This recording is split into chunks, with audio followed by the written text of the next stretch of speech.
Hi, I'm Alice Merrick. I'm a user experience researcher at Google. My co-author, Harini Sampath, will be presenting with me. With the popularization of graphical interfaces in the 1980s, you might be wondering why, in the 2020s, are we still talking about command line interfaces?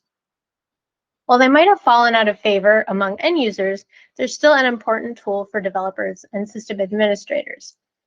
And when we talk about screen reader accessibility, typically we're talking about the accessibility of graphical user interfaces, where the intent is to make sure that all non-text elements have text descriptions and everything is keyboard accessible.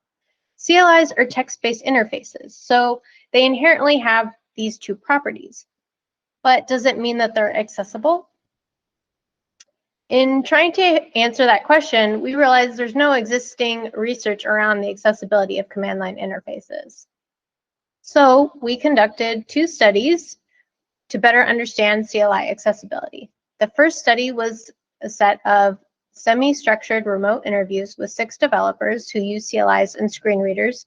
We asked participants about their assistive technology usage, code development practices, and the issues they faced using CLIs.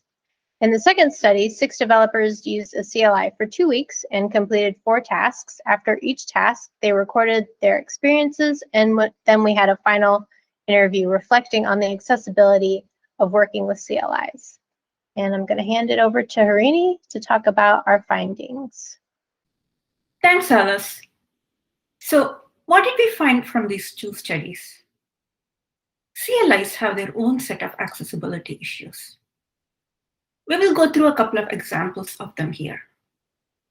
The most important accessibility issue is, even though CLIs are text-based interfaces, they are unstructured text-based interfaces. A great example of this is tables in a CLI output. Now, the output of many commands would visually look like a table, like the one you see here, with headers, rows, and columns.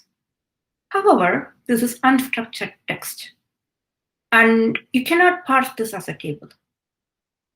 You cannot go to a particular row or column to get the data there. Instead, you'd have to scan this character by character to get the information you are looking for. Sometimes it can take multiple passes to learn the structure of the table and then get a particular piece of information within the structure. Let's take a look at what this experience is like. These components will be updated. Component, version, size. BigQuery command line tool, 2.0.36, less than 1 megabyte. Cloud SDK core libraries, 2018.10.26, 8.7 megabytes. Cloud storage command line tool, 4.34, 3.5 megabytes. Even though this is a very small table compared to what people usually see in a CLI output, there are a lot of things to remember here. Let's look at another example.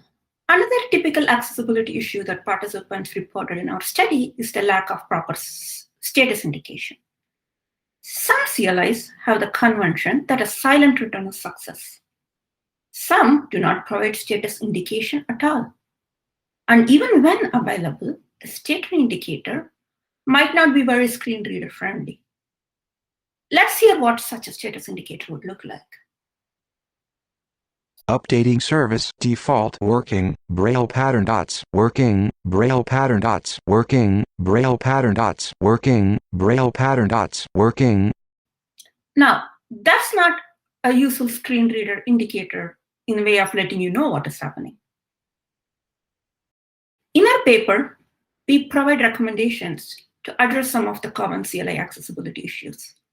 For instance, a flattened table, where the table is rendered as a set of key value pairs instead of rows and columns, is easier to consume. Users don't have to spend so much time learning the structure of the table. Another example is a screen reader-friendly status indicator, which can make it easier to comprehend what is happening. Let's see what it sounds like. Uploading files 0%, 10%, 20%, 30%, 40%. So this is easier than hearing dots, dots, dots, and dots. You can find more examples of CLI accessibility issues and recommendations on building accessible CLIs in our paper. Thanks for your time.